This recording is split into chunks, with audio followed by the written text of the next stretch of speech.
એ રબારી સમાજ હોય, દલિત સમાજ હોય, ઠાકોર સમાજ હોય, બીજા પણ નાના મોટા સમાજો હોય, આ સમાજોને ભાઈચારાની ભાવના માટેની વાત કરી અને મોટા સમાજ એ નાના સમાજને સાચવવા માટેની જવાબદારી એ મોટા સમાજોની છે।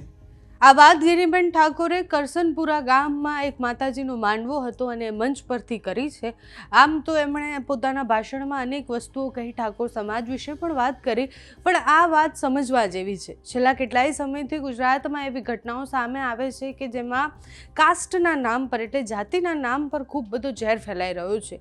સોશિયલ મીડિયા પર એવા વિડીયોઝ પણ વાયરલ થઈ રહ્યા છે। થોડા દિવસ પહેલાં થરાદથી એક વિડીયો સામે આવ્યો હતો અને વિડીયોમાં એવું દેખાઈ રહ્યું હતું ને કહેવામાં આવી રહ્યું હતું કે માત્ર ને માત્ર જાતિના કારણે એ વ્યક્તિના વાળ ન કાપી દેવામાં આવ્યા।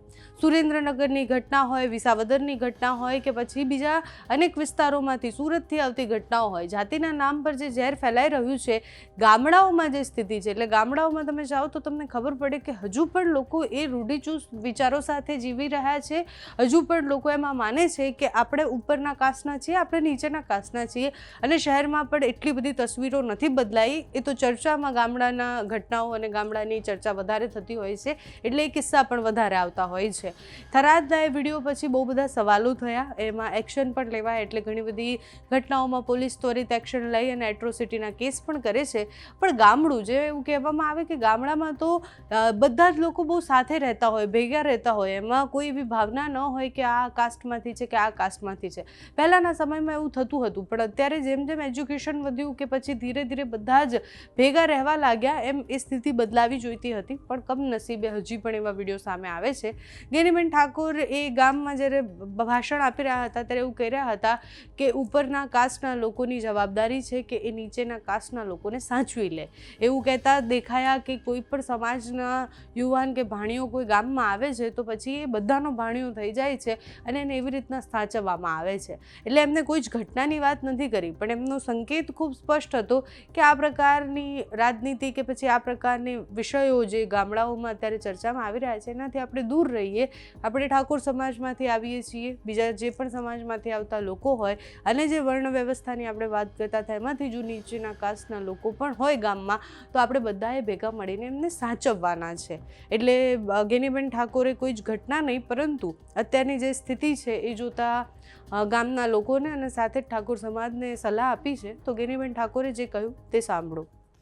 એમને કીધું કે આ ગામ એ રબારી સમાજ હોય, દલિત સમાજ હોય, ઠાકોર સમાજ હોય, બીજા પણ નાના મોટા સમાજો હોય, આ સમાજોને ભાઈચારાની ભાવના માટેની વાત કરી અને મોટા સમાજ એ નાના સમાજને સાચવવા માટેની જવાબદારી એ મોટા સમાજોની છે।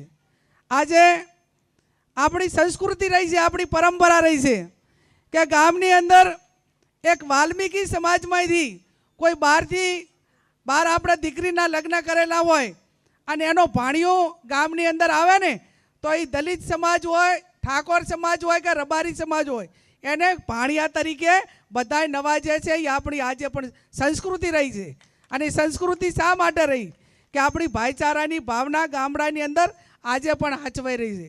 ત્યારે હું માતાજીને પ્રાર્થના કરું, મા સગત માતાને પ્રાર્થના કરું કે આ ગામમાં ભાઈચારાની ભાવના રહે, તમામ લોકો વ્યસનોથી દૂર રહે, અને જે રીતે બનાસકાંઠા હોય, પાટણ હોય, ત્યાં આ વખતે 2 મહિનાની અંદર જે સમાજે ઠાકોર સમાજે 4/1/2026ના રોજ બંધારણ કર્યું, એના પછી બાકીના 8 સમાજે કર્યું, દલિત સમાજે કર્યું, રબારી સમાજે કર્યું, જાગીરદાર સમાજે, એવા અલગ અલગ 8 સમાજે સામાજિક જે પ્રસંગો છે એની અંદર કઈ રીતે સમરસતા આવે, કઈ રીતે ભાઈચારાની ભાવના આવે અને કઈ રીતે ખર્ચા ઓછા થાય, એના માટે કરીને જે બંધારણ બનાવ્યું, અને એમાં હમણાં છેલ્લા 2 મહિનાની અંદર અમે ઠાકોર સમાજનું ખાલી ગણિત ગણ્યું તો બનાસકાંઠાની અંદર 1000 લગ્ન એ 18 તાલુકાની અંદર થયા સર્વે પ્રમાણે, અને 18 લગ્નની અંદર ઓછામાં ઓછો મિનિમમ ખર્ચો એ 5 લાખનો ફાયદો ગણ્યા ને તો 1000 લગ્નની અંદર એ 50 કરોડનો ફાયદો એ એકલા એક ઠાકોર સમાજને થયો।